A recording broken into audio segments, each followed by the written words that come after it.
it's Devika and welcome back to my channel. I'm very much aware of the bad lighting and the video quality. I promise I'm working on it, so let's just work with what we have today. So in today's video, I'm going to be talking about the living expenses in London. Again, it is a topic that is very subjective.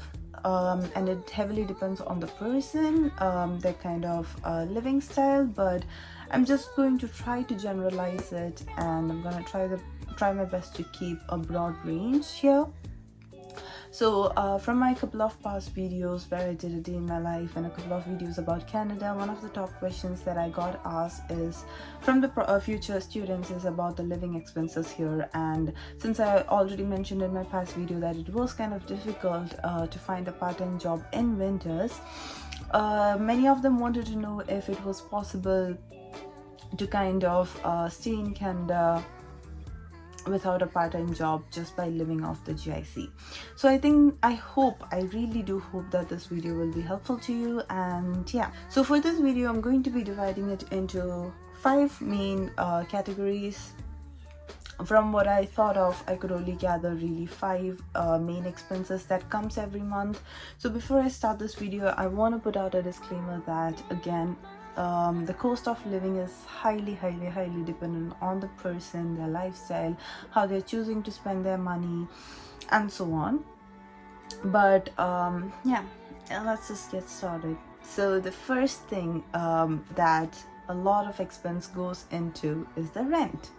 So the rent of the house can depend on the type of house and the mode of living you're in. So you can either have a private room, you can have a shared room, you could live in an apartment, and the prices vary for each of them. So depending on that, an average rate I would say right now can go from 300 to somewhere 600 to 700 for a shared to private room.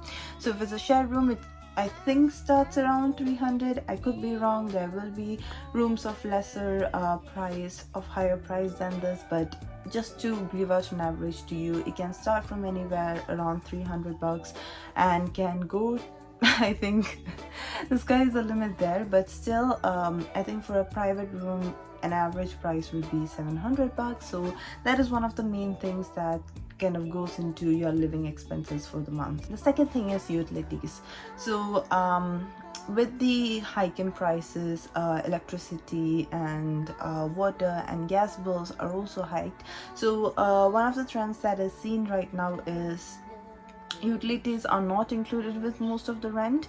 So utilities now completely dependent on your usage of electricity, hydro, or other utility bills such as your data that you're using.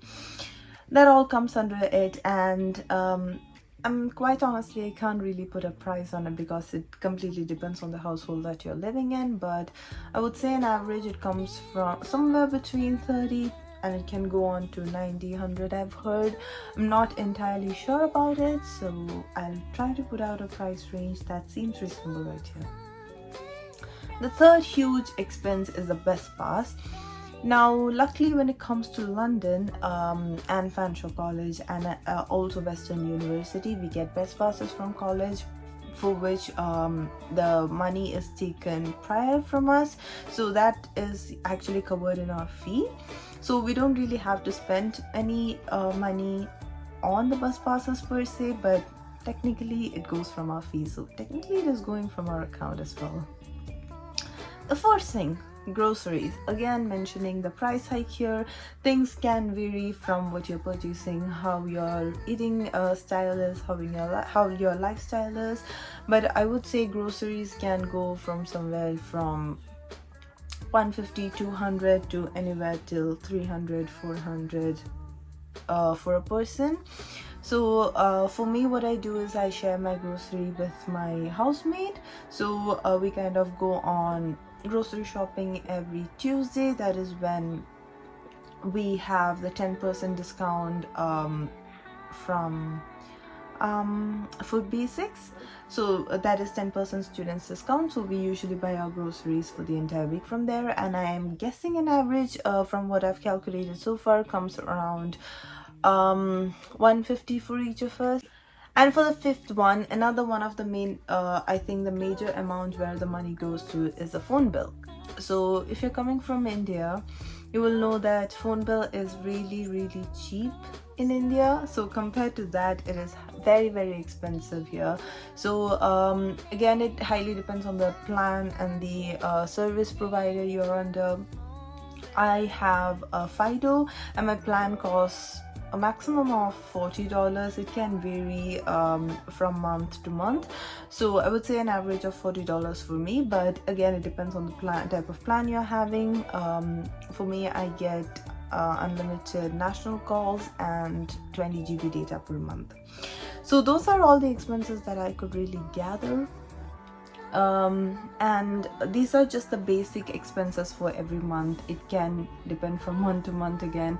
So if you have come in during the winter intake, you'll know that there were a lot of initial expenses that you have to carry, which I don't think will be fair to put in this video, because again, we're talking about a realistic monthly expenses.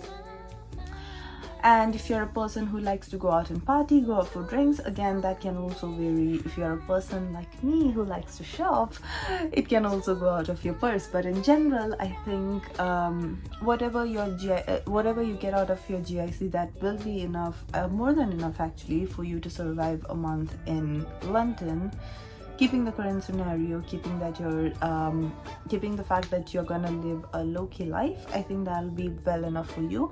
And if you find a part-time job, that will kind of support you if you are planning to go for a second course, and so on and so forth.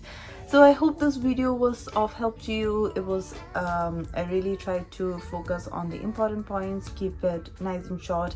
And yes, how would I forget, this is what the total amount comes to. Yeah, again, as I said, it is manageable right now. That's what I feel like.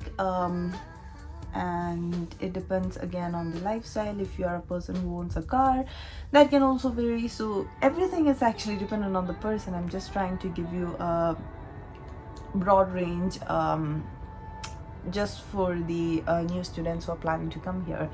So yeah, that was it for this video.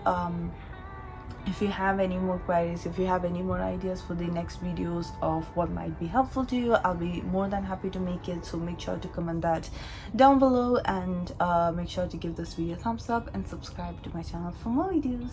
Bye bye.